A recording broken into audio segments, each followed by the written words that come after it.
ವ್ಯಾಸ ಪೌರ್ಣಮಿ. ವ್ಯಾಸರು ಆಷಾಢ ಶುದ್ಧ ಪೌರ್ಣಮಿ ಎಂದು ಜನಿಸುತ್ತಾರೆ. ಪರಾಶರ ಮುನಿ ಹಾಗೂ ಸತ್ಯವತಿಯರ ಮಗನಾಗಿ ಜನಿಸುತ್ತಾರೆ. ಅವರ ಜನ್ಮನಾಮ ಕೃಷ್ಣ ದ್ವೈಪಾಯನ.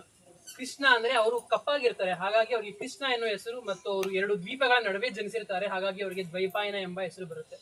ಸೊ ಕೃಷ್ಣ ದ್ವೈಪಾಯನ. ವ್ಯಾಸ ಎಂಬ ಹೆಸರು ಏನಕ್ಕೆ ಬರುತ್ತೆ? ವ್ಯಾಸ ಅನ್ನೋದು ಒಂದು ಪದವಿ. ಪ್ರತಿ ಮನ್ವಂತರದಲ್ಲೂ ಪ್ರತಿ ಕಲ್ಪದಲ್ಲೂ ಒಬ್ಬೊಬ್ಬ ವ್ಯಾಸ ನಮ್ಮನ್ನು ಉದ್ಧರಿಸಲು ಬರ್ತಾರೆ.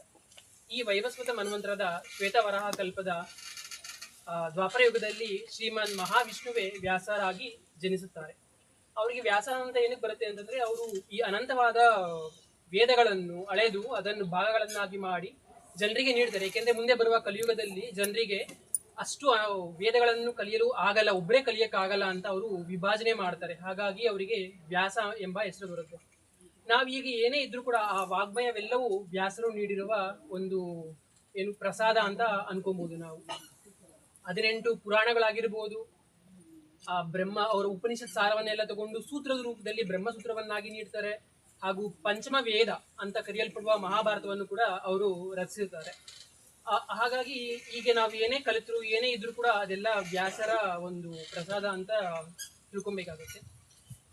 ಅದ ನಂತರ ನಮಗೆ ಶಂಕರರು ಅವ್ರ ಜೀವನದಲ್ಲಿ ಒಂದು ಪ್ರಸಂಗ ಬರುತ್ತೆ. ಅವರು ಬ್ರಹ್ಮಸೂತ್ರದ ಭಾಷೆಗಳನ್ನು ಬರೆದಿರ್ತಾರೆ.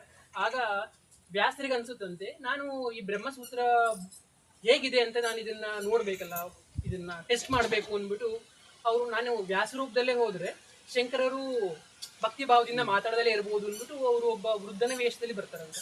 ವೃದ್ಧನ ವೇಷದಲ್ಲಿ ಬಂದು ಅವರು ಶಂಕರ ಹತ್ರ ಸಂಭಾಷಣೆ ಮಾಡ್ತಾ ಕೊಡ್ತಾರಂತೆ. ಇದ್ಯಾಕೆ ಈ ತರ ಬರೆದ್ರಿ, ಇದೇನಕ್ಕೆ, ಹೇಗೆ? ಆಗ ಅವರಿಗೆ ಬರೀತಾ ಹೀಗೆ 3-4 ದಿನ ಆಗುತ್ತಂತೆ.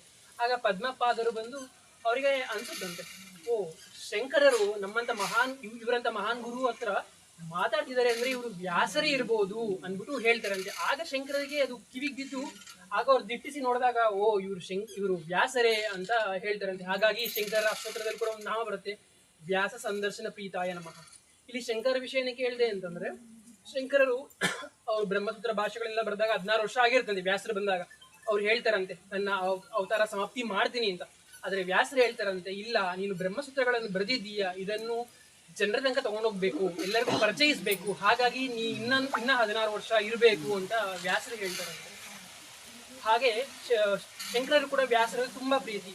ಈ ನಾವು ಆಚರಿಸುವ ವ್ಯಾಸ ಪೂರ್ಣಮಿಯನ್ನು ಶಂಕರ ಹೇಳ್ತಾರಂತೆ, ಇಂದಿನಿಂದ ನಾ ಹೇಳ್ತಿದ್ದೀನಿ, ಯಾರೇ ಈ ಪರಂಪರೆಯಲ್ಲಿ ಬರಲಿ ವ್ಯಾಸ ಹುಣ್ಣಿಮೆ ಎಂದು ತಮ್ಮ ಗುರುಗಳಲ್ಲಿ ವ್ಯಾಸರನ್ನು ನೋಡಿ ಪೂಜಿಸಬೇಕು. ಹಾಗಾಗಿ ಎಲ್ಲರೂ ಗುರುಪೂರ್ಣಿಮೆಯನ್ನು ಆಚರಿಸಬೇಕು. ಹೀಗಾಗಿ ವ್ಯಾಸ ಪೂರ್ಣಮಿ ಗುರುಪೂರ್ಣಿಮೆಯಾಗಿ ಪರಿವರ್ತನೆ ಆಯಿತು. ಇನ್ನ ಗುರು ನಮ್ಗೆಲ್ಲ ಗೊತ್ತು, ಉಕಾರಶ್ಚ ಅಂಧಕಾರ ಋಕಾರಶ್ಚ ತನ್ವಿತ್ ನಿರೋಧಕ. ಗು ಅಂದರೆ ಅಜ್ಞಾನ, ರು ಎಂದರೆ ಅಜ್ಞಾನವನ್ನು ತೊಲಗಿಸುವ ಅಂತ ಅರ್ಥ. ಅಂದ್ರೆ ಗುರುವಾಗಿರೋರು ನಮ್ಮಲ್ಲಿರುವ ಏನು ಕಾಮ ಕ್ರೋಧ ಮದ ಮಾತ್ಸರ್ಯ ಅರಿಷಡ್ವರ್ಗಗಳಾಗಿರ್ಬೋದು, ಅಥವಾ ಇಂದ್ರಿಯ ದಾಸ್ಯಗಳಾಗಿರ್ಬೋದು, ಇಂಥವುಗಳನ್ನೆಲ್ಲ ಅಜ್ಞಾನಗಳನ್ನೆಲ್ಲ ತೊಲಗಿಸಿ ನಮ್ಮನ್ನು ಸುಜ್ಞಾನದ ಎಡೆಯಲ್ಲಿ ಕರ್ಕೊಂಡು ಹೋಗಿ ನಮಗೆ ಜ್ಞಾನ ಮಾರ್ಗವನ್ನು ನಡೆಸಿ ನಮಗೆ ಜ್ಞಾನವನ್ನು ನೀಡ್ತಾನೆ. ಮಾನವನ ಹುಟ್ಟಬೇಕು ಅಂತಂದ್ರೆ ನಮಗೆ ಗೊತ್ತು, 84 ಲಕ್ಷ ಯೋನಿಗಳು ದಾಟಿದ ನಂತರ ಈ ಒಂದು ಜನ್ಮ ಬರುತ್ತೆ. ಬೇರೆ ಎಲ್ಲ ಪ್ರಾಣಿ ಪಕ್ಷಿಗಳು ಅದಕ್ಕೆ ಸೀಮಿತ ಬುದ್ಧಿ, ಅದಕ್ಕೆ ಏನು ಭಗವಂತ ನೀಡಿದ್ದಾನೋ ಅಷ್ಟು ಮಾತ್ರ ಮಾಡ್ತವೆ. ಆದರೆ ಭಗವಂತ ಮನುಷ್ಯನಿಗೆ ಮಾತ್ರ ಬುದ್ಧಿ ಮತ್ತು ವಿವೇಕವನ್ನು ನೀಡಿದ್ದಾನೆ. ಈ ಬುದ್ಧಿ ವಿವೇಕವನ್ನು ನಾವು ಎಲ್ಲಿವರೆಗೂ ಈ ಪ್ರಾಪಂಚಿಕ ವಿಷಯಗಳಲ್ಲಿ ಉಪಯೋಗಿಸ್ತೀವೋ, ಇಲ್ಲೇ ಇರ್ತೀವಿ, ಇಲ್ಲೇ ತಿರುಗ್ತೀವಿ, ಮತ್ತೆ ಆ ಕರ್ಮಗಳಲ್ಲಿ ಸಿಗ್ತೀವಿ, ಮತ್ತೆ ಹುಡ್ತೀವಿ, ಸಾಯ್ತೀವಿ.